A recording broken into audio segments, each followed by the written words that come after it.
Vancouver, Austin, Texas, San Francisco. Oh, Greece. Yeah. Welcome. Winner. Hi, We got London and everyone. Oslo too. Yeah, very nice. Okay, it seems like we've leveled off. Everyone's in, so I will get us started. Welcome to the Putting Humanity at the Center of Design webinar. If you haven't heard of us before, we are Think Company. We're a UX and technology firm located in Philadelphia and Denver.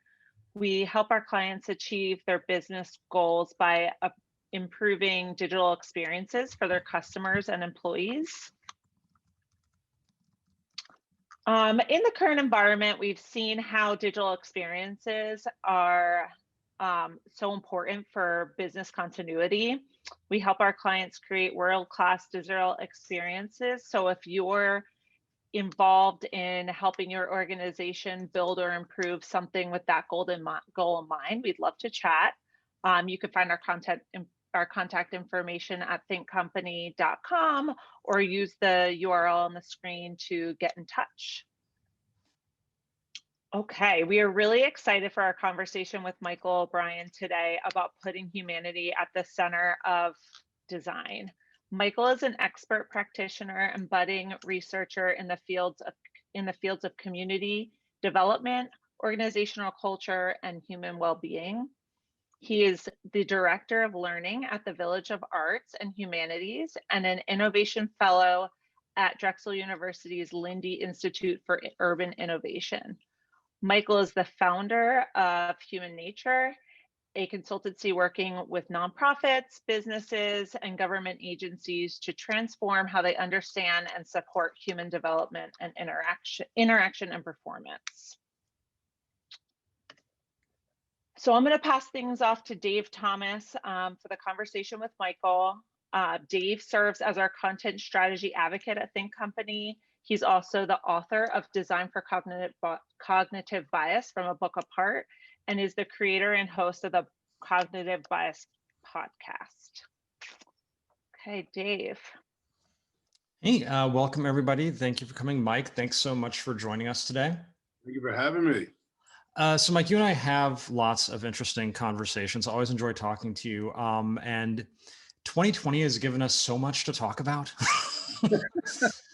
But one of the things right before this, actually, we were chatting about is how people kind of throw around the word trauma and trauma informed in particular. And since we're going to be talking about a lot of the things we are talking about today in the context of design, I kind of want to give you a chance to set up some guardrails and as you understand it, what is sort of the proper use of the term when we're talking about design, and kind of give us a little bit of that definition. Yeah, no, I love that framing and start. So thank you. And thank you to you and Think for having me here and for this dialogue. I think it's, I personally don't think there's probably a more important topic for us right now, large scale level in the country, to be thinking about the intersections of design and trauma and stress, and really what's the next step for humanity, and trying to figure out how we all can do what we can to support thriving amongst everybody. And we're going to define thriving later too. But to start, trauma is, I'm going to give you two definitions for trauma. One comes from the American Psychiatric Association, which, interesting endeavor, because there is this thing of the world is kind of overdiagnosed in so many ways. Medical communities are wonderful. I work with many of them, but there is this leaning towards, pathologizing, right? Or finding what's wrong first, rather than also looking at, well, what's going right as well, right? And to have some balance there. But that is shifting in that world. I do want to point that out, which is exciting. So all the nuance there, I still lean on the American Psychiatric Association's definition for trauma, because I think it's very clear and specific. And so they say that a trauma or traumatic event involves a physical or emotional threat, perceived or literal, to someone's well-being, that's going to elicit feelings of terror, helplessness, or a lack of control. Again, it's a perceived or literal threat to your emotional or physical well-being that is going to bring out, it's going to elicit feelings of terror, helplessness, or lack of control. You could insert the word powerlessness in there, right? That's one definition. The other definition comes from one of the leading scholars and researchers, kind of like a father in the field of trauma theory. A gentleman named Dr. Bessel van der Kolk wrote a fantastic book called The Body Keeps the Score. If there's one book on trauma you're going to read, I always say go for that one. There's a really good question in the chat about closed captions. I just want to underscore that in the chat.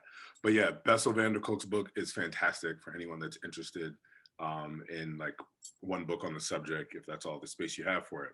And his definition is, you know, a traumatic experience is when whatever is happening to you overwhelms your internal and external abilities, resources, etc., to cope, right?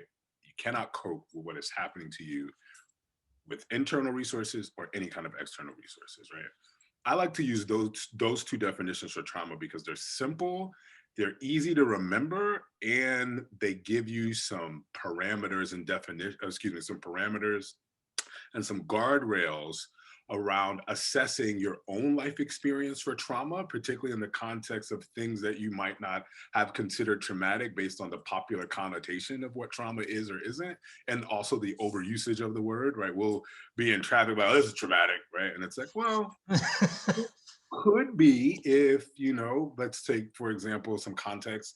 If your mom is in the hospital and you're on your way to try to visit her and figure out what's going on, and you are helplessly sitting in traffic, then yeah, or you're on your way to a job interview that you really, really need in the time of COVID and there's traffic, you know, like there are ways that being in traffic can be traumatic, but more than not, it's possible that it's just annoying and frustrating and not traumatic, right? So those, again, those two definitions, I think, give us some guardrails around trauma. And from the context of design, you know, design to me, and I'm not a trained designer, right? Like I've learned design by being on projects, working with designers, and by being a practicing artist, working with communities and institutions around narratives and around designing projects. But my artwork is situated in the context of real people, real challenges in society, and having to often deliver art that is experiential, is engaging, is bi-directional, is iterative, it grows, it's in public space, right? I learned design from doing that. And again, working alongside, you know, people who have been trained professionally as designers, or who might not have been trained as a designer, but worked in design long enough and picked up skills and, you know, amalgamated and became these really robust kind of unicorn designers, I like to call them, right? It's not overly traditional. And what I've picked up both from my practice and other folks in being in these spaces is that the first step around designing is around problem framing, right? If you know, half the problem is like, how are we viewing the problem? It's almost epistemic, right? Which is what attracted me to design methodologies and digging deep into that space as a part of my work. And it's also what helps me as a budding scientist to think about these things as well, because science is all about getting to the next question, right? Which is about how you frame your starting place to get to the next question even, right? So to me, I see all this as bleed over from art to science to design. And so when you're thinking about the right frame, the right starting place, understanding the problem and the challenge that's really at hand, understanding the why behind any methodology you're going to try to surmise to then attack the problem, right? All of that has to include this understanding of what I call the mechanics of our humanity. And trauma gets at that, but from, you know, the end of like what happens when we're exposed to, you know, tremendous suffering and chronic stress. And the thriving piece examines what happens when we're looking at resilience and what's going right, even when things are going wrong around us, or, you know, what aids us in becoming exactly who we want to become. What are the supports and the developmental inputs and environmental inputs for that as well? Like, to me, I look at the spectrum of the whole thing. And that's why, for me, it's not about trauma-informed design. It's about designing for our humanity, right? Which is Right. And spectrum. yeah, and it's funny too, because I think you think about trauma and thriving and all these different elements the same way I think about like bias in the context of design. Like I'm coming at it from when you are designing, the thing you're designing is going to probably help people make decisions. So I need to understand how people make decisions in order to design that thing well.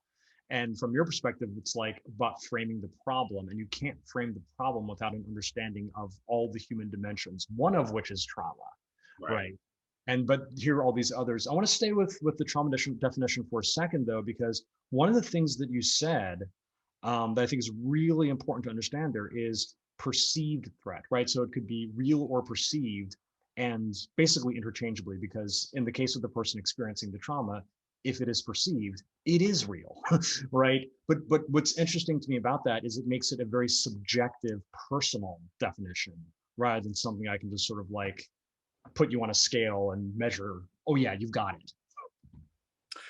So what's challenging, but also to me the most exciting part about it is the perception piece, right? Yeah. I can't tell you what's traumatic in your life. You can't tell me what's traumatic in your life. And you might not have the knowledge from a very technical perspective to classify your experience as traumatic. You know, one of the best parts about being human in terms of the mechanics of our humanity is that we're highly adaptable. Mm. It's arguably one of the crowning characteristics of our species that allowed us to outlast other hominid species, and why other hominid species actually bred into, you know, the Homo sapien line, if you will. But it's also our Achilles heel, because we can adapt so much, right, that what becomes normal and or normative isn't healthy, right? Homeostasis doesn't automatically mean health, right? Regularity, patterns, predictability, all those things, that doesn't mean health. It just means that a thing is happening at, you know, a constant pacing set of intervals or some constellation of activities that is going to happen again, and it's normal or happening at a regular pacing, and that's the, you know, the state of its being. So that is the tricky part. When people have to classify their own trauma, they might not even know that it was traumatic, and therefore also not understand all the things that come along with traumatic experiences. So people start to really self-pathologize and think they're crazy. So a clear example of this, there's a phenomenon known as alexithymia. It is the inability to put your emotional experiences into words. Hmm. This is common amongst people who have experienced trauma. No matter how intelligent you are, no matter how many books you've written, no matter how many PhDs you got, it's not about the cognitive parts really of your circuitry neuronally or neurologically. This is about what happens in the moment of a traumatic experience that actually disrupts what would be considered normative functioning from a brain-based neurological and perceptive experience, right? And not to go too deep into the science on all that, but the words not happening makes perfect sense once you understand parts of that, or even just knowing that it's normative for people who have experienced severe trauma to not have words. If you don't know for that experience, you can see it, you can remember it, you can feel it, you can relive the emotional experiences of it. And then when you go to talk about it, it's kind of like, and people will say things like, I feel crazy. I feel like something is wrong with me. Like something's wrong with me, right? And it's like, no, there's nothing wrong with you.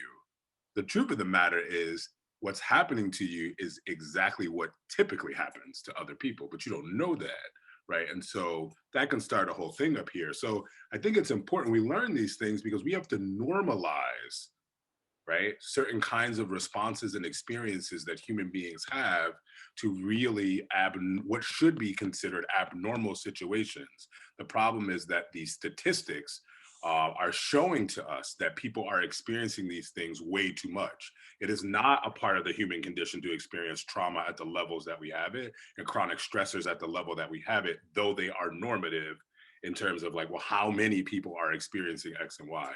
That's not how we're built. You feel me? Yeah, and it's like we don't even have time to get into the definition of normal, but because that can be a double-edged sword. But it's interesting because the other piece of the definition I want to dig into is this notion of powerlessness as being one of the things that you were experiencing, right? And it seems to me that let's just jump right to systems of oppression. It is to the benefit of any system of oppression for you to think that being oppressed is normal and all the stress that goes along with it. Dave, you know we're going to keep talking about normal. I just want to point that out. It's going to, you know we're going there, but keep going. But right, so because what it reminds me of is like I've been in situations, not nearly what I would describe as trauma, but certainly high stress situations, and like in different jobs or working with different people or whatever. And there'll be this moment where I'll like turn to someone and be like, it's a phrase, right? Am I crazy or, right? Am I crazy or was that weird? And when they turn to me and go like, no, that was weird. I'm like, oh, thank God, right? Like that's part of getting through those stressful situations is knowing that, no, you're right. That didn't just feel weird. It was weird, right? But I think that it is very convenient, right? If you benefit from other people's stress, for people to think that stress is normal. And so here's the tricky part, right? So getting into this phrase, I use the mechanics of our humanity. Stress is a part of our mechanics in very primal ways, right? Your body's stress mechanism or stress response system, HPA axis. This system is built for your survival, right? There is no escaping its integration into all of your daily life, right? If you didn't have it, you probably wouldn't be here right now, right? You wouldn't move out the way of the car coming that you actually couldn't hear, but you could physically sense because you had your earphones in, right? Like your body's perception systems and your body's, stress system, like all these things are integrated. Brains are about an integrated whole, right? Like that is the key to really, I think, understanding brain functionality is that it is not about one localized area. It is about connectivity and things firing and wiring together and the ways in which this partnership of sections of the brain is, really helping you navigate and make sense of life at a conscious level. But even more important, the things that really get me excited are the unconscious levels that drive what we consider to be conscious choice, right? Yeah. Therefore, what we consider to be normal, and this all gets up in the air, right? When I think about normal in this context, there's not two definitions, I'll say two connotations or frames around normal. What should be normal, and then what comes to be as normal. What should be normal are the things that support human thriving, the things that support healing, learning. So the thing with stress, right? As an example, what we've learned through the progression of fields that have emerged in the last, let's say, 5 to 10 years, like the science of learning in particular. And the science of learning is like 6 to 8, at least, different academic disciplines that were traditionally siloed that all began to converge because they started all reading each other's work and referencing each other to try to find the keys to the thing that they were missing in their siloed area. And they realized that, oh my gosh, learning is such a multifaceted, multi-dimensional endeavor that no one area could possibly talk about this and do it justice. And we think we understand it and we understand components, but we've got to actually make something much bigger. So again, that became what's now known as the science of learning. And it's a fascinating and like crazy emergent field that is super exciting. I encourage everybody to dig into that research because I guarantee you, as a designer in particular, you will love it. You will love it. You will love it. So all that being said, or someone just interested in design and humans, you'll love it. All that being said, what we've learned is that you need stress to learn. Good or bad learning, right? But there are nuances in here, right? Positive stress, positive stressors are going to help you learn the thing that is intended to be learned in the moment, right? And what's going to denote a situation as being positively stressful or the stressor around the learning of those moments being positive, you're typically prepared for the situation, even if you don't necessarily feel like it. You have a series or at least one relationships around you that are also going to help you mitigate that experience. And it's traditionally for you going to feel like there's a risk. there's something on the line that matters. Could be your opinion or people's opinion about you, could be your values, whatever. But engaging in that thing has a strong likelihood for you to succeed. And even if you failed, you still have the support system to learn from it and even try again, right? So there's something that's added to you from that experience. A relationship is strengthened, you've gained a skill. That's a positive stressor. Then there are things that are considered tolerable, and then there are things that are considered toxic. The things that happen at the tolerable and toxic level are going to be the same. Hmm. Abuses, neglects, the types of things we experience in the workplace where we get gaslit around gender, around race, around ability, right? All of those kinds of things.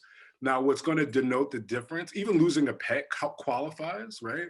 Mhm. Because if you go back to the definition of trauma, here's another like secret here. All trauma is inherently stressful, but not all stressful situations are inherently traumatic, right? With that understanding, you can begin to think about generic buckets and categories of things that can go into the tolerable and toxic stress space, right? Because they are those buckets. Because again, you've got the same experiences at either level. What makes one tolerable is literally the relationships, or at least one buffering healthy relationship that that person experiencing the stress is embedded in. Mm. Absent buffering relationships, your body's stress response system has no regulatory stop guards and supports. The younger you are, the more dangerous this is, because human beings are born half baked, if you will, Mhm. compared to our mammalian brethren and sistren, right? We are born half baked. We are reliant on adults for a much longer period than other mammalian species are reliant on their parent, and or just people older than them, or not people, but older um, organisms within the same species class, right? The other thing in this space that we have to like reason with and think about as it relates to stress and humanity and this developmental piece is that with us being half baked, your body stress response system does not finish its development until you are in relationship with Mm. others. So when that's not there, or when it goes missing at crucial points in development, your body's not going to just turn that off automatically. And that's what becomes toxic. And the reason it's labeled as toxic is because stress is legitimately a killer from a physiological perspective. Sure. It erodes brain architecture in very particular areas. It will mess with your immune functionality. It will mess with all parts of your body's inflammatory system, right? And this mass release of inflammatory markers in the body. Inflammatory markers in mass are the precursor to like all disease and all things going wrong in the body. So there's a real public health crisis Mm. to unmitigated stress. And I'll end this long thing here. The problem that we have with stress when we think about trauma is that if all trauma is inherently stressful, and parts of the definition of trauma are experiences, perceived or literal, of threats to your emotional or physical well being, where you're going to feel powerless, helpless, a lack of control. Yikes. There are so many ways that identity and identity based experiences and social factors can activate somebody's stress response system. And in the absence of those folks, like you mentioned, to assure you, David, yes, that is crazy. That should not have happened like that. What can I do for you? What supports do you need? Work is a awful place for so many people. Yeah, and it's, I mean, I was trying to like get my head around like what would be an example of a stressor with and without that emotional buffer. But I think that sort of describes it, right? Like something weird just happened. It feels weird. This is stressing me out. And if I can talk to someone else who can at least confirm that, yeah, that shouldn't have happened, all of a sudden my stress level does go down. It's not gone. The problem is still there, but at least I know it isn't me, that I'm not the problem. Right. I wanna make sure we get to some of the more positive aspects of the human animal here. Another thing I wanted to make sure we define, and it's a word you've used a couple times now, is thriving. Like, what does that mean? Yeah, that's a great question.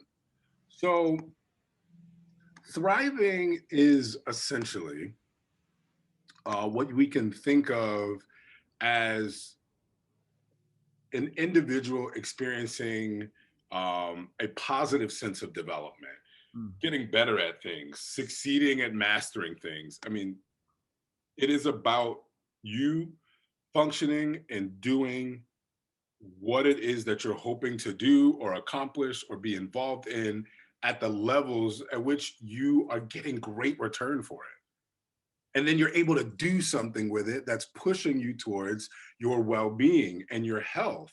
And let's unpack for a moment human development, right? Because developmental science is clear on the inputs and dimensionalities around human development. And this is where I think a lot of designers miss the boat. It's nice to start with empathy and human-centered design, but if we don't understand the mechanics around empathy and like the big gaps that we naturally have in operationalizing empathy, or in your context with bias, the blind spots we have that can compromise how empathic we actually are versus the confirmation bias around what we think we are and what we think we're doing, right? So human development is in 4 dimensions that are co-occurring and subsumed within one another. They're not verticals or silos. You have the biological or physical level or dimension. You've got the psychological dimension. You've got the social or relational dimension. And then you have the 4th dimension that was added maybe about a decade ago, and that's the spiritual dimension. And that is not about religion, but it is about meaning making.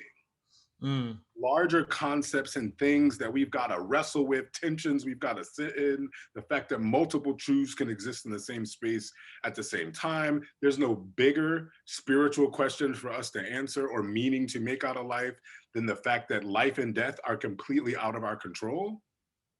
We don't get to pick when we die exactly, you know what I mean? Like it, and when that does happen, it still leaves people in a space of having to make sense of the world that that is around them, and that they're internally experiencing and processing the world around them through, right? And it's that dimensionality. And you know, staying there for a second, we're narrative creatures. It doesn't mean that all of us think in terms of story 24/7, but by and large, we organize life with us as the main character in our own story. Yeah. That autobiographical narrative piece is a huge aspect of how humans learn to navigate, make sense of the world.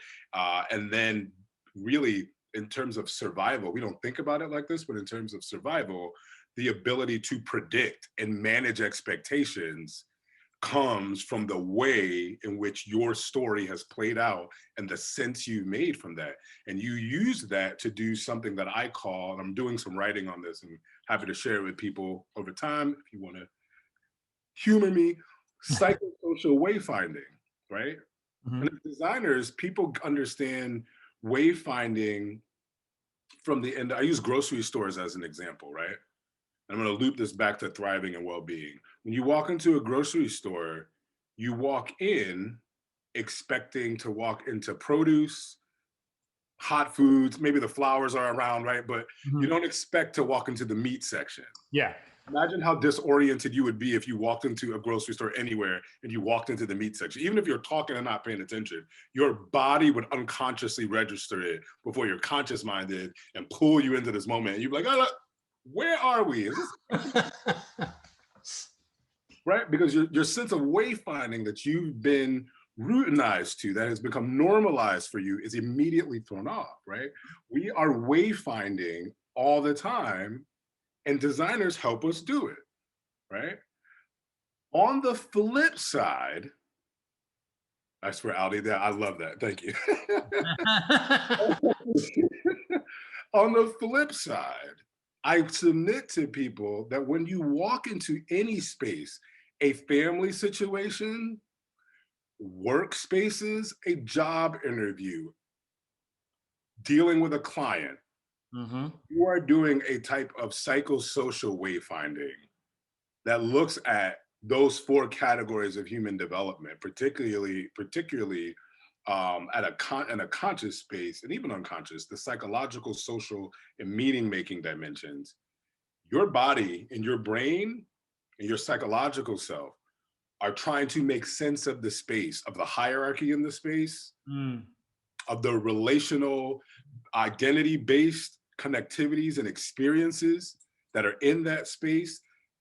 You're also making sense of the meaning that you've brought to the space, even at an unconscious level. All of that is happening, and people are figuring out how to navigate space, right? And what place is therefore being created by what's there.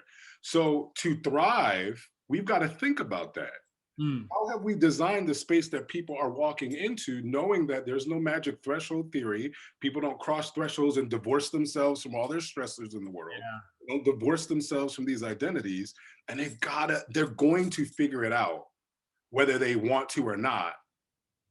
They're going to do it. Your body is going to do it. If we do it with grocery stores, Yeah.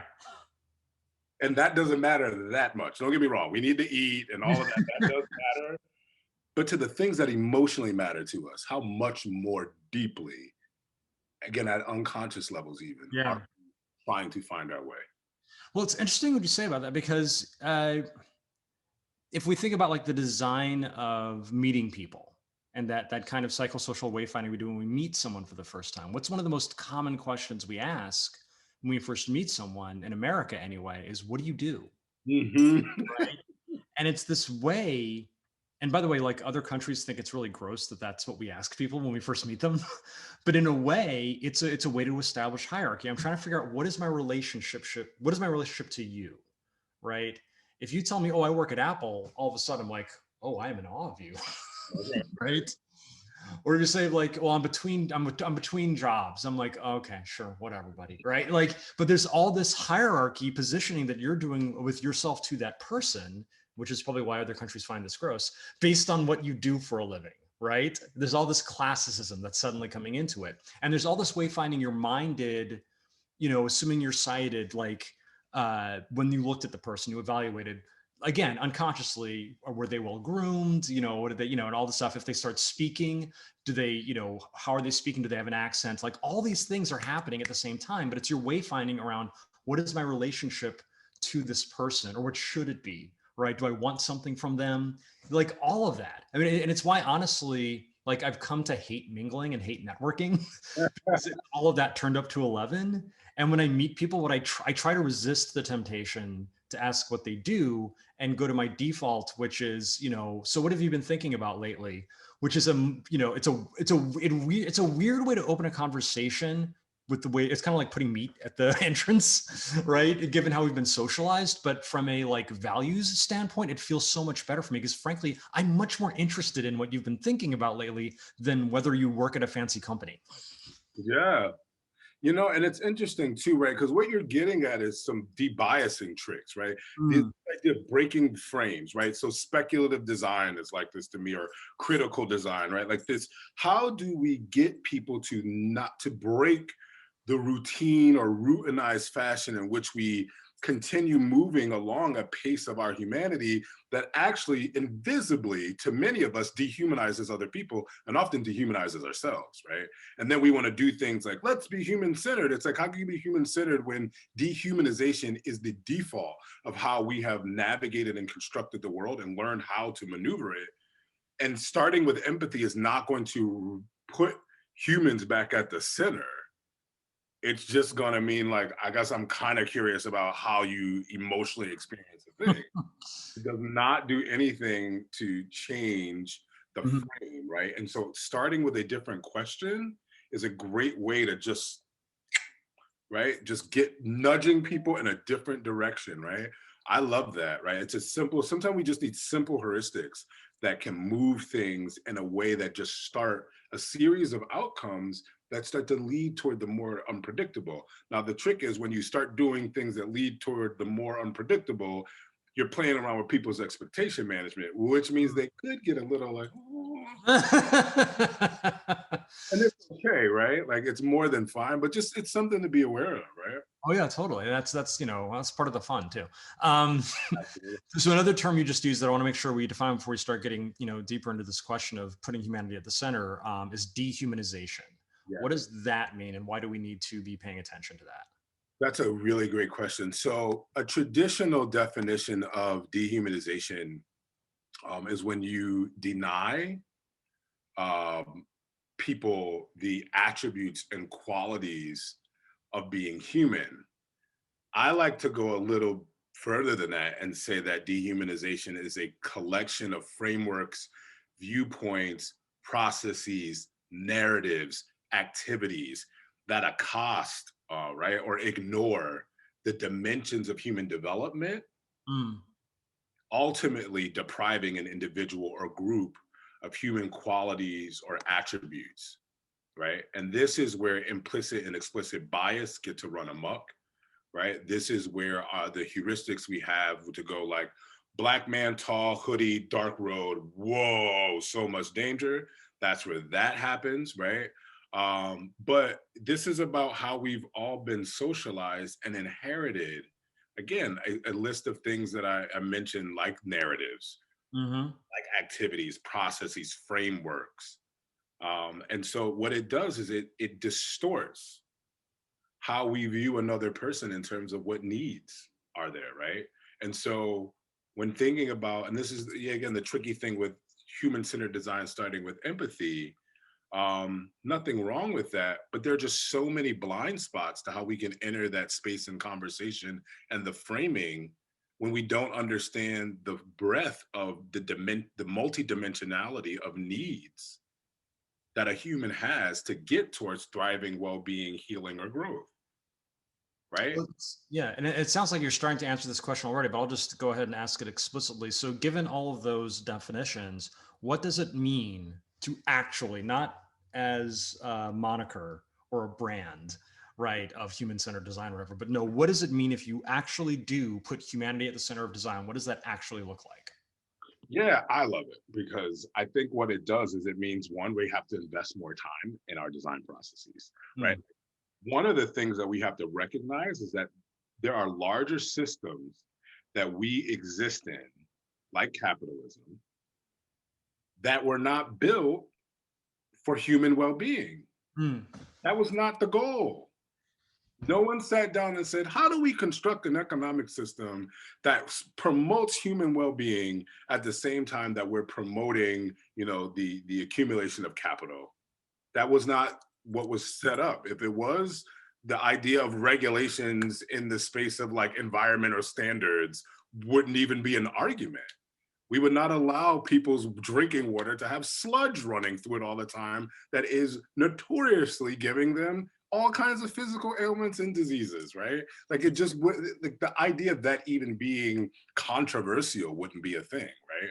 So I think what we need to all do is take a step back and realize that there are aspects and assets within that framing that might not be assets, Mm.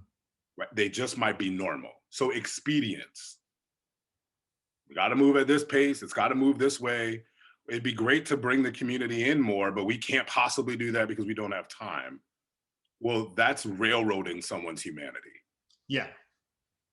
So I don't understand your experience, and I'm going to do these quick two little design-based experiments and design-based community engagement activities to enumerate a thing and then get you to talk about it a little bit, do some sense making around it, and then from there take and run off and do my thing and maybe come back to you at points. Has it produced good things? Sure. Has it produced the best things? I don't know. The jury's out, right? Yeah. So I'm trying to think of an example of what that would look like when it's at home, right? Because one thing that does come to mind is some of the work that the city of Philadelphia did with the Office of Homeless Services. What they were really trying to think about in that process was power, and how the people who are going to be impacted by this new service design, basically they're redoing the intake system for the Office of Homeless Services. The people who are going to be impacted by that design, at least at the beginning of that project, had very little power, right? The people experiencing homelessness, like they weren't, so the goal became, okay, well, how can we give them power? And that became things like actually checking in with them to make sure that the research results actually checked out. Like, is this what you told us? Or co-designing with them or saying, hey, you're actually going to get final sign off before we change this to make sure that this is that what that looks like? Or what would be like an example of like saying, okay, well, let's actually consider human dimensions and what humans actually are like, Right. before we, and what would produce well-being. Yeah. Yeah. So I think it's going to shift a bit based on the project and its goals, Sure. right? I do want to put that out there. So just context for examples, some of this might be applicable to other areas, et cetera. This is really about, again, larger framings and thinking about how do we break routine, Yeah. try to focus in on human beings from the fullness of their needs, right? I think one first step, right, in terms of practice has a lot to do with epistemology. How well do I understand the nature of the problem that's on the table? Mm-hmm. How well do I understand the genesis of the problem on the table and through whose perspective, right? And do I have enough formal and informal data to do the sense making of putting the frame on the problem? And if I don't, who else should I be talking to help me get that right? I think I will always say that I think 50% of the job is in the space of epistemic sense making around whatever it is that you're trying to figure out from the human perspective and experience. Yeah. And it needs to think about those 4 dimensions. Very rarely are we asking or thinking about what kind of psychological harm, risk, health benefits are connected to this thing in the context of the spiritual dimension or the meaning making dimension. Yeah. What's there risk in the context of meaning making for these activities or this problem as it was metastasizing or operationalizing itself in the lifeblood of this community? What were the meaning making, like psychosocial landmines, if you will, that have taken place all throughout the growth of this problem to the point of my introduction to it as a designer? Yeah. And it's funny, like when you say that, I see a mismatch between that approach and how we generally define problems in design, right? If you look at the typical design flow, whether it is at an organization or with an organization working with a client, most of the problem definition happens during the sales process, right? And by the time it gets to a designer, the problem, at least at a high level, has already been defined. This is what we need built, right? This is what we need. If you're really lucky, this is what we need to find out about. Like maybe you get a research phase, right? but fundamentally, like there is a thing that needs to be made, and why it needs to be made is sort of like baked in. And a good designer will go in and try to elucidate that, but the deadline for the thing already exists at that point. Right. So at best, you're kind of this abbreviated moment of that, which is why I think things like empathy came in, because it was like the best shortcut to getting any sense of why. Right. But I feel like it would be really interesting. And there may be people working on this already. And if anyone knows, let us know. I think it would be really interesting to flip that and say, no, the bulk of this is actually going to be about problem definition, like the first month of this project, right? Of this 6-month project, the first month is going to be just what do we actually need to do here, right? And in thinking about all the dimensions you talked about and getting, I mean, you're right, it's going to add a lot of time to the design process, because you're not going to be able to just walk into the client and say, hey, what do you think the problem is? Because then you're getting their perspective. And you need to be able to interrogate their perspective, and you need to be able to interrogate their business model and all the other factors that have gone into this. Whereas, if you think of it more like someone investigating a crime, not to put too fine a point on it, but someone if they're doing their job, someone investigating a crime doesn't just take the word of the first person on the scene. They talk to lots of people and get lots of perspectives. Or a journalist. Actually, this is probably more to it's like a true journalistic endeavor, right? Yeah. If you look at real investigative journalists, a good journalistic story that's been really thoroughly investigated takes years really just to define what exactly happened, what exactly was the problem. And I feel like that approach probably gets closer to what you're talking about than by the time we've written the contract, everyone's kind of already agreed what the problem is. And it's hard, like from maybe it's a shameless plug, but like my firm, that's our thing. Sure. Like, we build a thing called problem framing. It's an offering for folks. We spend 5 or 6 sessions learning and doing some experiential like learning activities together, right? So there's some didactic stuff, there's some experiential learning based things happening. And then there's some stuff you take back with you, you do, and you bring back. And we spend 5 to 6 sessions getting to the point of defining the problem. Yeah. realize by the time we've taught them about human development, the ways that identity and the ways that psychosocial wayfinding take place in your space where the problem is you think is happening, you start putting these lenses on this for folks, and they have time to oscillate back and forth between this learning and discussion environment and doing based environment to their job where they're now applying and thinking, and these things are percolating. So the framing is starting to pop up in their mind from the aspect of, I call it buckets. There's categories now, containers for your brain to not filter stuff out. Because this is another huge aspect of how the brain works, is that, and someone I saw in the chat asked a question about becoming aware of a bunch of things, right? So I'm just gonna put that under the general category of like stimuli awareness, right? Or stimulus awareness. You can't take in but so much. Your brain is processing, and some estimations, trillions of bits of information every second, practically, right? So your brain is constantly like, not important, not important, not important, not important, not important. And so your body has unconscious containers and categories by which it's going to take in things. So, and they're viscerally wired to systems that process at like milliseconds and thousandths of a millisecond. So an example is like sound, noise, right? There's a reason why we don't, your ears, you can close your eyes, but you can't close your ears. There's a biological survival-based design for that. Even when you're asleep, you need to be able to hear something that alerts your body to danger. Your brain is queued up to take that in, right? The more cognitive and progressive, if you will, in terms of hierarchical processing that a piece of information is, if you don't have a category for that to land, if you don't have a bucket for that to land, or at least a general space, so your brain can be like, well, maybe that is important, I'm gonna bring that in over here, it will just filter out the window. So this is why dehumanization is a huge problem, because you will completely miss someone's needs. Really deep and emphatic way. So I find that as people start to have these little categories open up and they're coming back to our sessions, they're like, I never thought about X and Y in this way, but you talked about it and I went to work and all the women, I noticed a thing they were all doing. I was like, oh my God, we do not have a good place for women. Our workplace, and I didn't really get that, right? Or, you know, I didn't realize that when a conversation about gender comes up, all the men get quiet, but now I realize they just don't say anything. I don't know what they're thinking about, right? And I think that is a core to a designer's job, right? Is to make the unseen seen. I think that's the magic of it, right?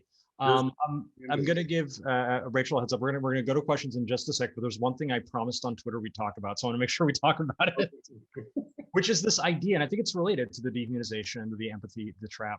But why is it that we sort of set up these things to sort of upskill, right, folks of color, right, and excluded communities, right? It's like, oh, we'll upskill you, so you basically, the meta message there is, we'll upskill you so you'll be useful, because right now you're not. That's the meta message. But then, right, if people kind of already have money, we don't really ask them to upskill like core human values. So I just want to ask you, like, that was a point we brought up when we were chatting before. So I want to just really quickly paint a picture, like, what would that actually look like if we said, okay, people with power, you need to get upskilled too. Here's some things I think you should know about. Yeah, shameless plug again. This is part of the value prop of human nature, right? And this is where my inception around the business came from, in the framing around what we were going to do and why. I, have worked in the space of workforce development and the future of work, both nationally and regionally, and there's a real imbalance. So many initiatives are focused on upskilling and reskilling 16 to 24-year-olds or 45 to 60-year-olds, and people of color need to be upskilled and reskilled. And there is some validity to that framing for sure. But we can teach people a deeper index of complex communication skills across multiple platforms. We can teach conflict management and resolution. We can teach for creativity and innovation, right? We can teach for all those things and prep them to enter your workplace. And then they come in and enter this toxic, male-dominated, white male-dominated, cis-dominated environment, and nobody's taught the folks who are like, we need to get the Black and brown people here for diversity, equity, and inclusion initiatives. Nobody's taught the folks that are not used to honoring those folks' humanity. Mm. Nobody's taught them how they're going to have to share power in new ways.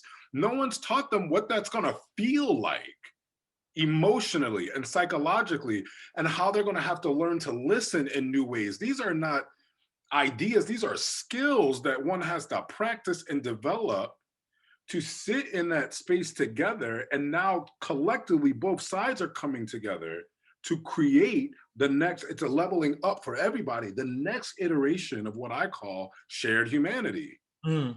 That's the goal. We're not there yet.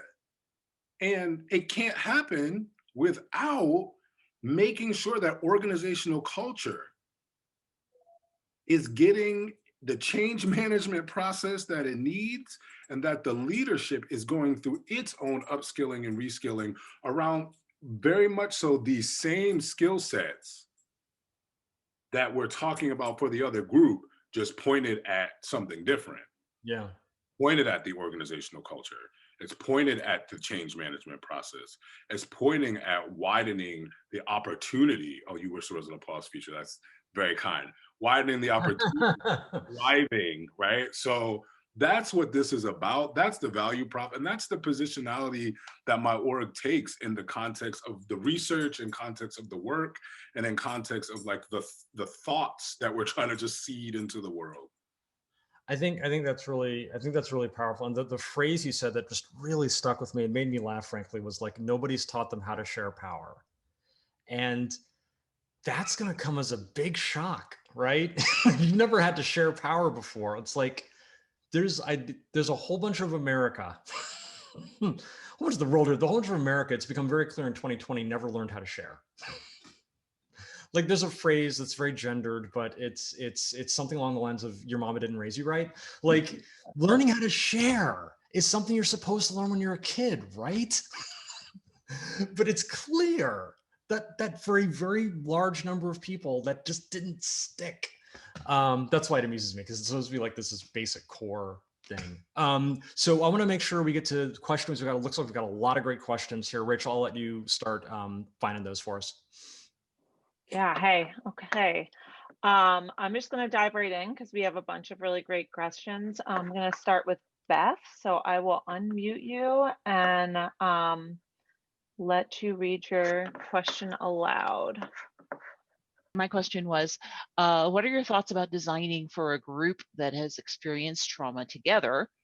And what I was specifically thinking about, because it's something I have to do, I'm designing in late 2020 for doctors and nurses who work together in hospitals.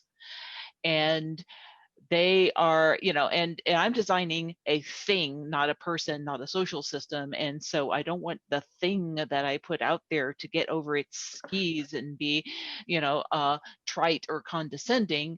But at the same time, kind of feel like, every time we have our user-centered design or human-centered design conversations, is all around their decision-making process and what will reduce their burden and so forth. But it's not acknowledging the big elephant of the room, and that they're going through their work together, freaked out. But at the same time, they do have each other there for support. So that's a set of questions of thoughts. But yeah, what you had to think. Thoughts there, because I've done some work with some healthcare and institutions and hospital systems, and it's not easy, because hospitals are like schools, in that you have real brains and bodies on the line that are being serviced, and you've got a massive work system that in itself is often undersupported, does not have everything it needs, etc. And you can end up in situations where, from management, everybody is going patient experience, patient experience, patient experience, because the evaluations are kind of targeted there. And then the people delivering the service are just like, hello, right? So I think one element is, and this actually transcends just working with, in the context of hospitals. And I know that you didn't frame it like that. You actually framed it, I think, beautifully, in terms of working with folks who collectively have experienced lots of trauma themselves, right? one of the first things we need to do is make sure that people feel seen and heard. Because part of your job is going to be creating lanes by which the best data can come out. And that's going to be through story and narrative work. And if there is no lane for that, and that lane is paved with trust, that lane is paved, trust is currency, right? And so that's one major thing. That lane is also paved with a willingness to actively listen and affirm to people that they have been heard. And there are tactics for doing that.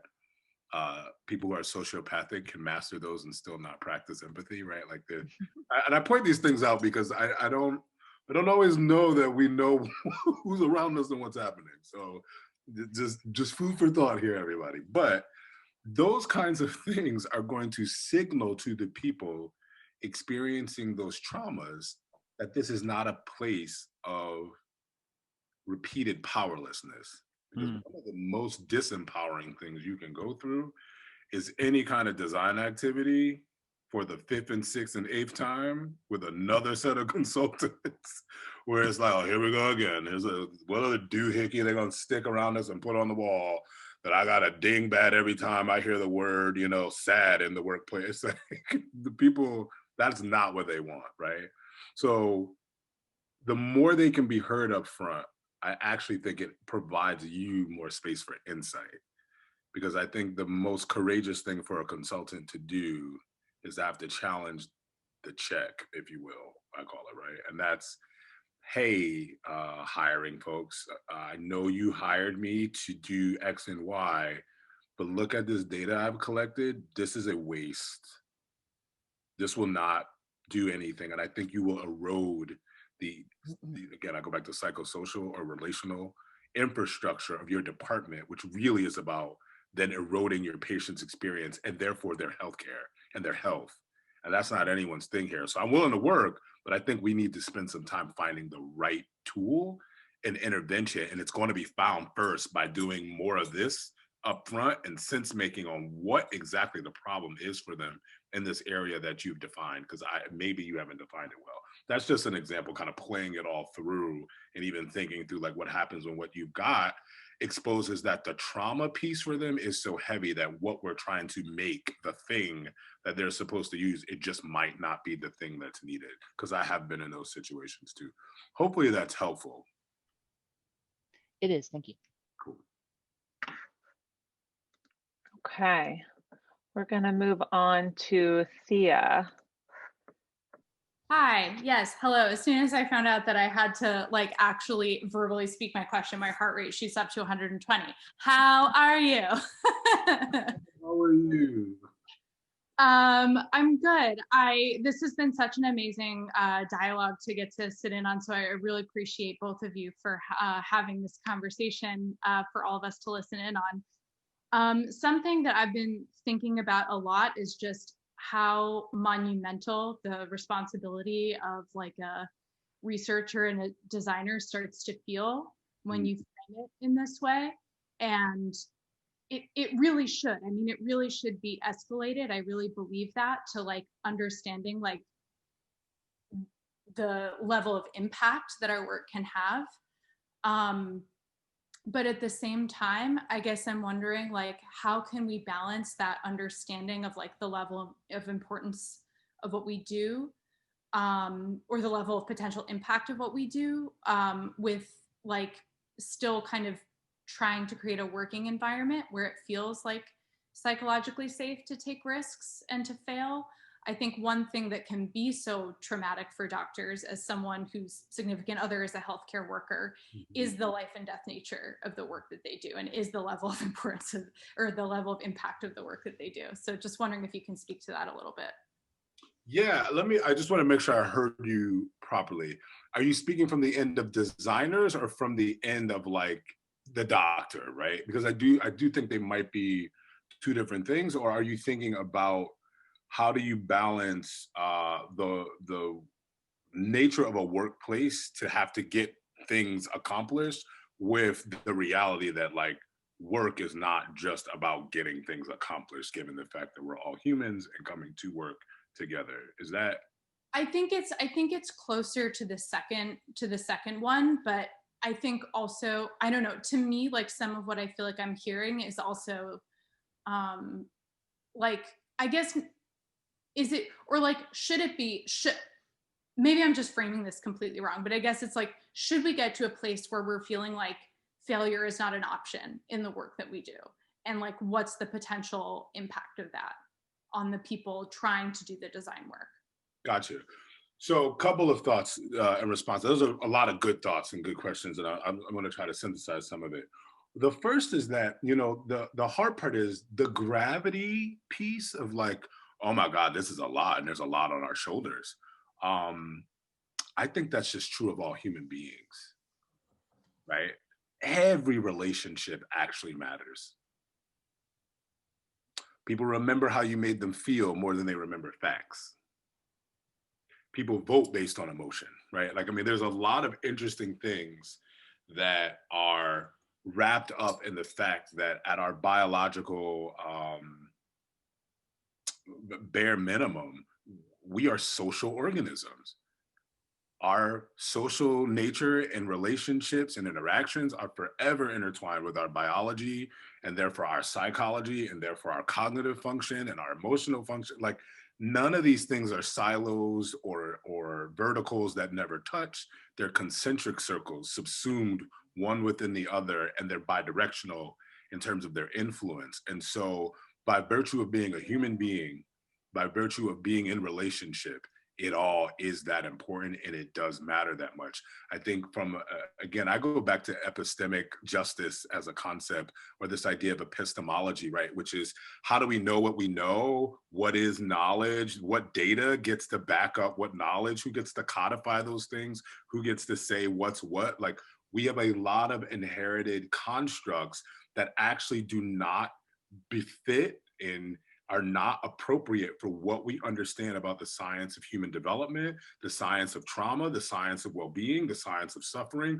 Our systems have not been designed, influenced by the reality of that information that is now available in mass. And so we are in this positionality where we have to rethink the gravity of all of our roles, not just designers, not just doctors, all of us. If we did, we would not pay school teachers what we do. You know, I mean, and this pandemic is showing us something brand new. It will be really interesting to track over the next 8 years what policy looks like in relationship to education, teachers, technology and education.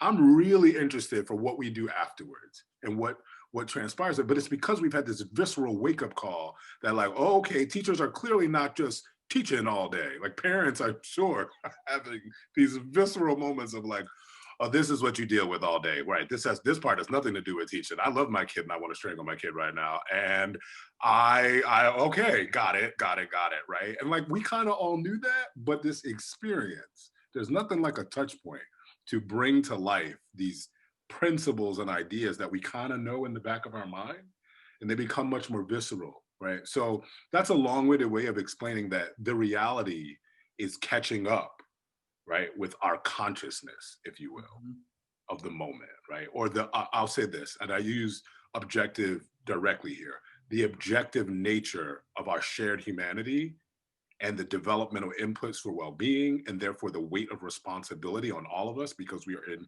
relationship with one another, indirectly or directly. That includes policy-making levels of relationship, et cetera. I think that objective state of being is catching up with parts of our consciousness, right? And of the moment, and we're going like, ooh, this is much bigger and deeper than I thought it was. And so I think, therefore, we have this opportunity to think about workspaces and workplaces differently.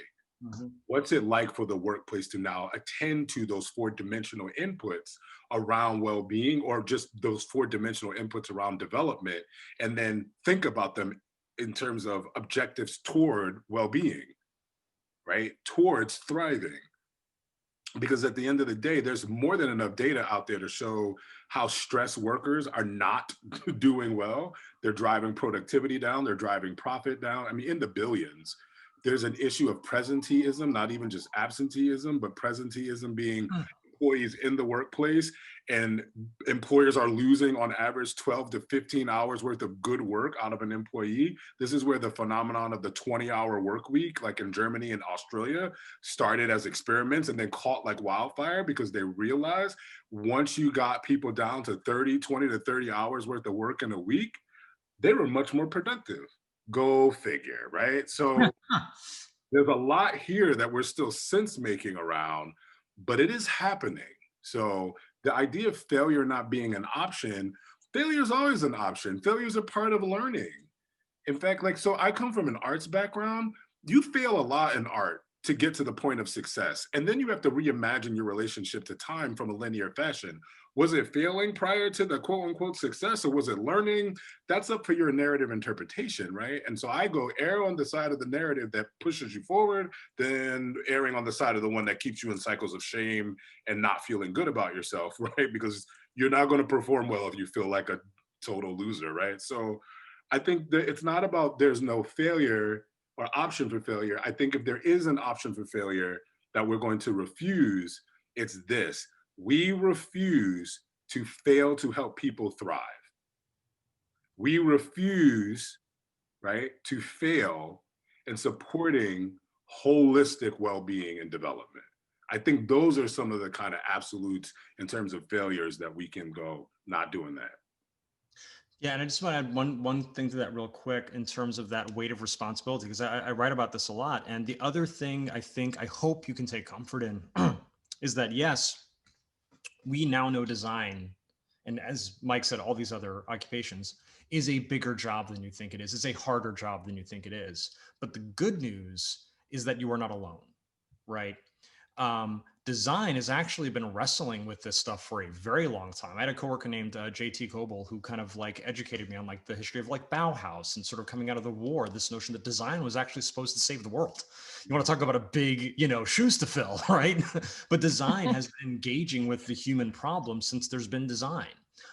We've kind of lost sight of that, I think, in how much money we get paid for design, maybe, and some of the places that hire us to solve very economic-centered problems.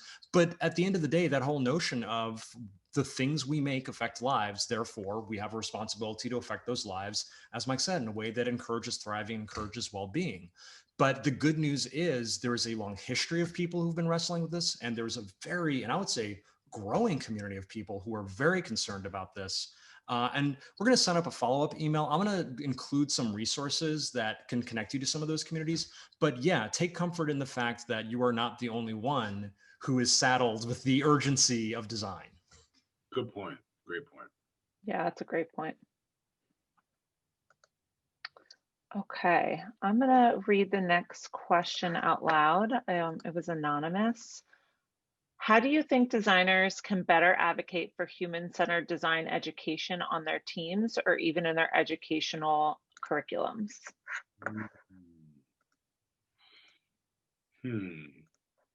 I think so. This is it's a two-pronged approach, right? And I think it's about being subversive, right? Because typically when I hear a question like that, this could be my own bias popping in. I'm like, oh, that sounds like, how do I fight opposition? Right? Totally. Yeah. That's what I perceive there, right? And so I think there's some tactics to fighting opposition. I've been fighting opposition for a long, long time. I almost feel like it's like some sick thing in my head where I'm like, ooh, you opposed that? Let's go for it. Two things I've done, or I'd say there are two frames that I bring to the table. Three.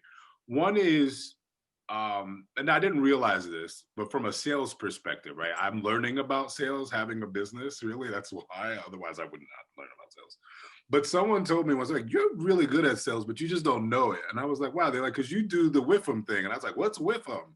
What's in it for me? I was like, oh, that's because I understand people are inherently selfish. Like, it's just a part of being human. Even the most empathic among us are very, very selfish. And it's a good thing, because selfishness will have you brush your teeth and take a shower every day. You know what I mean? Because you want to present a certain way. You want to look good. You're taking care of yourself. That's all a part of that index, and that's fine. But it does influence the way that we think. So people hearing about what's in it for them, saving them time, saving them money, making opportunity for generative thinking that can result in multiple product drafts that were unintended things while you're on this journey towards the main thing, then you can go monopolize and monetize those things. I mean, we got to put the parameters on here though, because sometimes, you know, capital slips in too much. But I'm not against those arguments if it can support getting someone's humanity or folks' humanity back at the center of the work. You know, it might be motivated in a thing that we got to look for and balance for, but that's one. So that's one area. The other area is around really enumerating for people what's already at play in terms of the chaos and the loss, right? Like, people have romanticized versions of what the hell is happening or what happened. And so just like kind of going, actually, guys, don't you remember this, and this happened the last time we didn't try this kind of a thing? The likelihood is that will happen again. Why would we, look how much time we wasted, right? Like just enumerating risk and the already serious detriments can be enough to, some people it's gonna annoy them, but on the flip side, you're presenting back to them the opportunity to save time or a problem or whatever, right? The third area is around like why actually from a futures-based perspective, and by future, I mean like, think about the fact that trends we thought were 10 to 20 years away are now predicted to be 2 to 3 years away. Whatever the hell time people thought they had, they don't have anymore. Right? And more people are ignorant of that than not, right? They're not dumb people. They're just not tracking all the data trends and nerdy people like a bunch of us. And so, and even on the same team, in the same department, everybody's not nerdy in the same way, right? So just enumerating that piece, I have found to be very, very helpful for folks, right? And then, you know, I'd say the last piece is cut your losses where you have to cut your losses. Your health matters, protect yourself. The other thing I'm going to kind of point out here in terms of like putting humanity at the center of design means putting humanity at the center of design education, right? I was talking to a friend of mine who works in Sweden, I think it is, and he's saying over there, you learn social sciences first. And then you decide, do I want to continue doing research on social science and as an academic, or do I want to do applied social science, which is UX, right? So the whole idea that you can do good UX without first learning about humans is absurd there. I love that. And that, you know, the other thing I'll add there while you pull up the next question, Rachel, is like, we don't have to reinvent the wheel. We just need to look at, so true innovation is taking stuff over there, bringing it over here, and using it in a way that either it wasn't intended or that we're just not even doing and not using in certain places and spaces, right? So they may not be using that approach to attack the kinds of systemic issues that we have, like racism, ableism, transphobia, homophobia, you name it, gender-based issues. But we can, why not, right? Like all of that is possible, so. Absolutely. No, I think that's a great point. Okay, the next question is from Caleb. Hello. So I actually think that was a great segue to my question, which was if you could provide kind of a success story that you saw in human-centered design to kind of contextualize taking this into action. Yeah, I think so. I think there are a bunch. Oh, here's one, honestly. So when the city of Philadelphia first conducted what's called a youth point in time count, a point in time count is mandated by the federal government, by HUD, for any region that receives HUD funding to address the issue of homelessness. So in like 2013, 2014, I'll be quick with this story, 2013, 2014, somewhere in there, they were mandated, or all regions were mandated to finally start counting youth. Youth for HUD are 18 to 24-year-olds or 26, somewhere in there. Anything under 18 is a minor, right? And automatically has to get reported to DHS. So the first year that they conducted this, they only got like maybe 5 or 6 young people, 18 to 26. and they knew it was wrong, right? But just think about that. In the city of Philadelphia, like at that point, it was probably 1.4 million, 1.5 million people here. 5 to 6, 18 to 26-year-olds experiencing homelessness, like that just sounds wrong. So one of the things that ended up happening was I was brought in to help manage this project and like make it a real and a thing. And one of the first things that we did was talk about and enumerate from a developmental lens what's happening with 18 to 26-year-olds that we've worked with in those spaces, right, that are experiencing homelessness. We talked to a bunch of them. We had to really, really dig into their world and lives, and had some folks help us on the endeavor. And we came up with a completely different methodology for counting than the traditional point in time count. And the numbers went up. The second year, we just flat out hired them to work, right? And we kept building on these methodologies of centering their narratives and experiences early in the sense-making process to then design what it is that we would do to count. Now, the tricky part in that context and what was hard, and the reason I bring this part up is because there's a reality of like, you can come up with great ideas, but if a system has rules and your great idea doesn't fit the rules, you really can't do it. There were things that did come up that were great, but that we just couldn't do.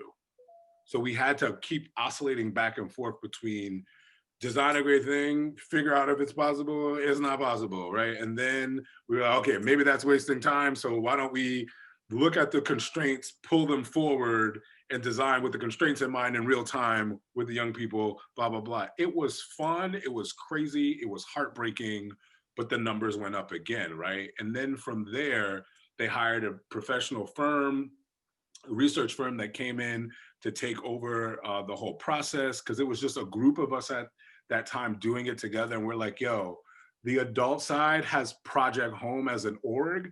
We're just a group of people.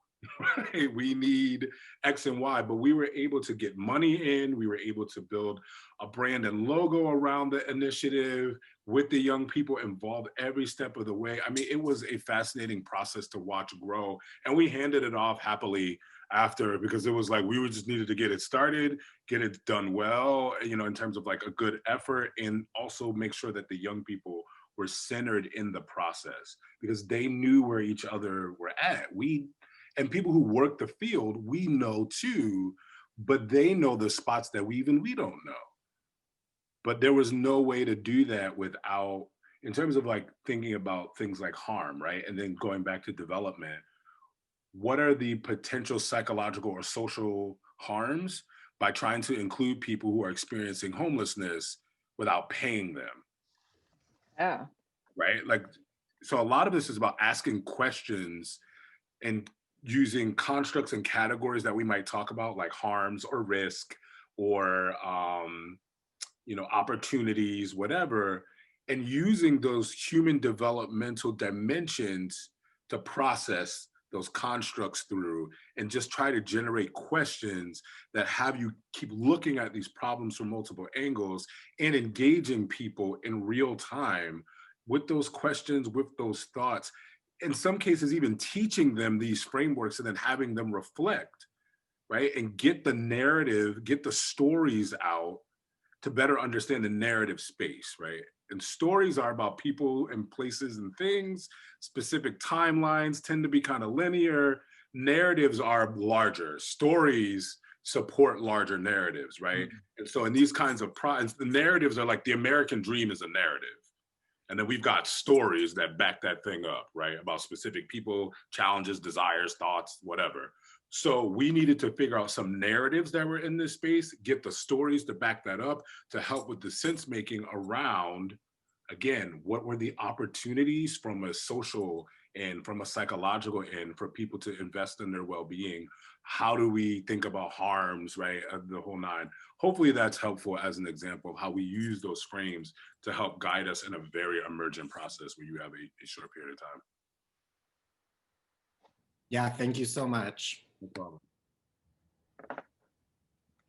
Okay, the next question is also anonymous. I'll read it for you. How do you think companies should think about this topic in both in terms of leadership and leading their design teams, but also their company culture and how this topic affects their employees? That is a great question. That's an entire, that's a Yeah. That's your job. that is my job. Some quick thoughts, right? Is that often, whether it's for your design team or whether it's for leading a company full of designers and you have accountants too and blah, blah, blah, or just a company that has nothing to do with design, right? This is going to cut across the board. We often want very human outcomes and outputs, but have no inputs that support that. So as an example, I want a really creative team that is innovative, that's really thinking hard about problem solving and navigating these client-based relationships in ways that can lessen the fires or put out fires quickly. And it's like, cool. I will ask a question like, well, how well do people trust each other? Well, I don't know. I mean, I think they get along. Okay. That's all you really know? Well, yeah, I mean, like, I don't hear anything.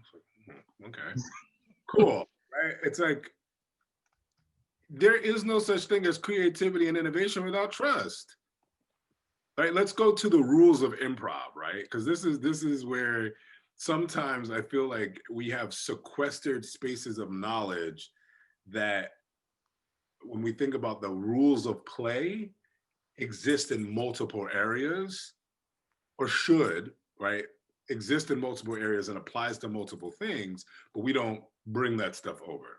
So there's a rule to improv. It's called yes and. It's like the ultimate trust rule. You just say yes. The other thing we say is just say yes, right? Theater improv. If Dave and I are up doing a scene together, playing this, there's a game, there's so many improv games using theater, right? There's one called Freeze, right? Two people are up talking, right? Or two people are up and someone's gonna throw out like a location or an object and you just have to go. That's it, right? And you're making it up without talking to each other. So you have to actually trust each other and build on each other. That's why it's called just say yes or yes and. Because the moment one of us says no to each other, that whole thing just falls apart. So if someone were to yell out scuba diving and seals, and I start just going like, oh my God, Dave, I never thought we'd be scuba diving with seals here in Hawaii. And Dave's like, I'm not in Hawaii. I'm sitting in my office. And I'm like, okay. Like, there's nothing to say to that, right? There's absolutely nothing. You can't do anything from there.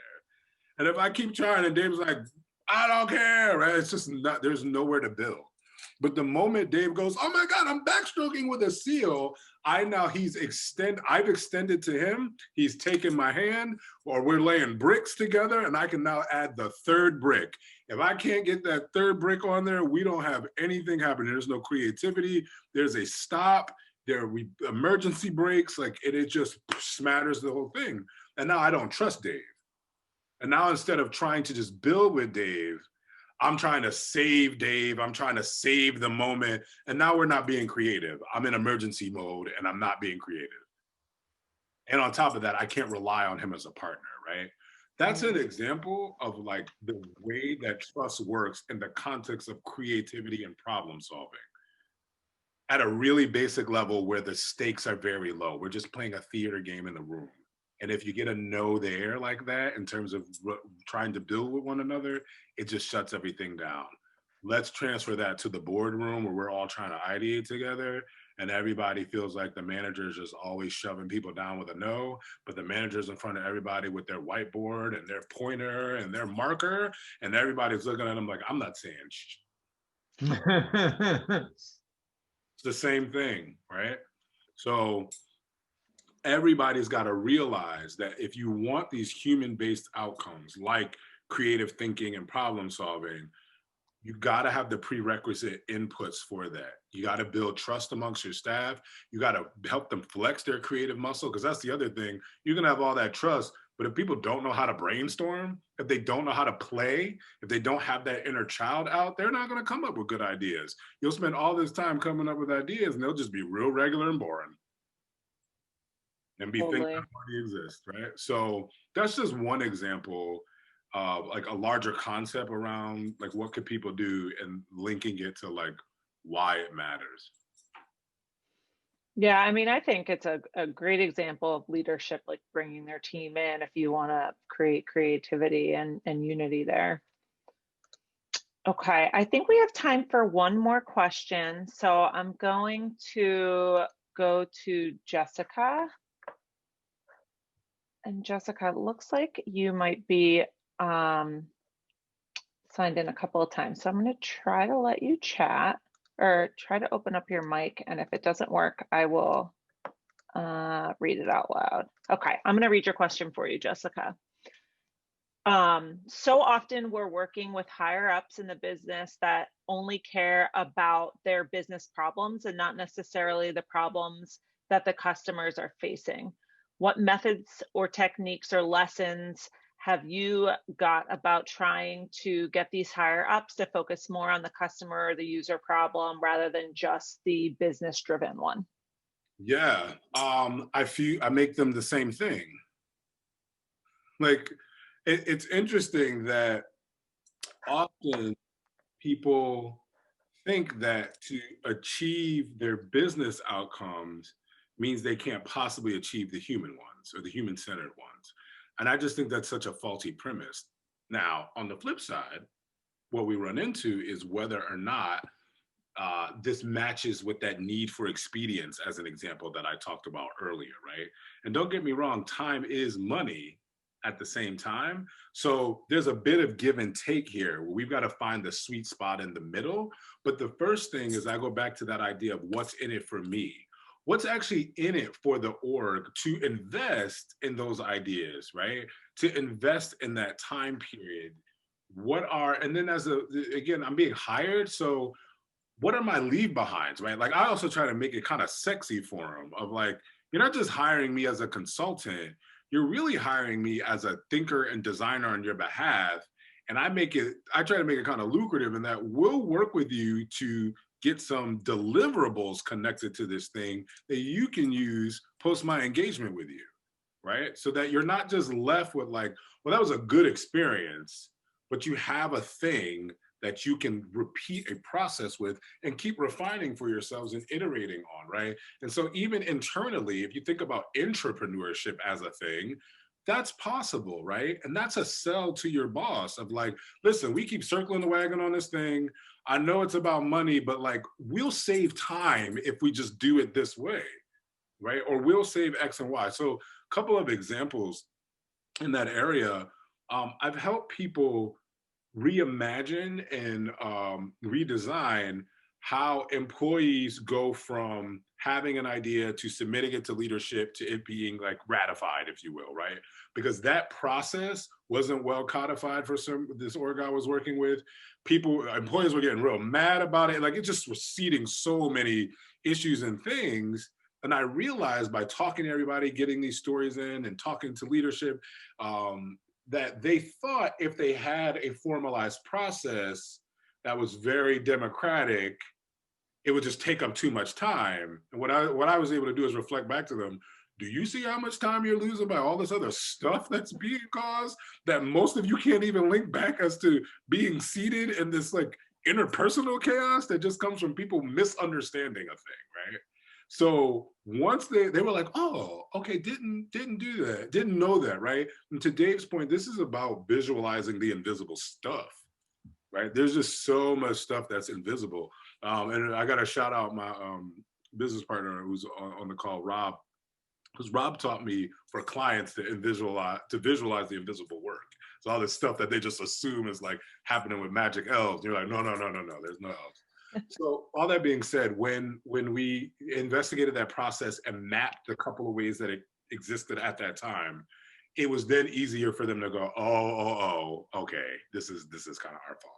And so I came up with some like starting place ideas and explain to them or diagram for them how, from a human developmental perspective, and like this was better because you're lessening the opportunity for people's stress mechanism to be activated because of the expectation management piece, or because of the way social cognitive bias works.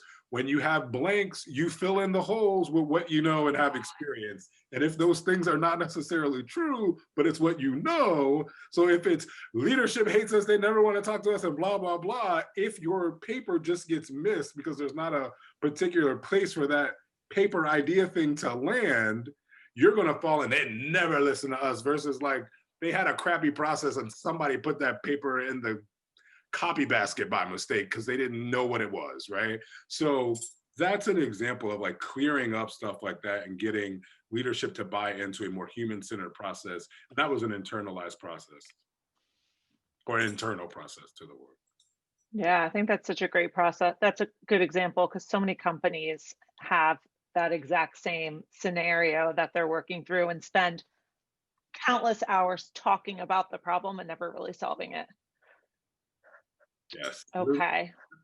We're giving you time back if you focus. Yes, absolutely.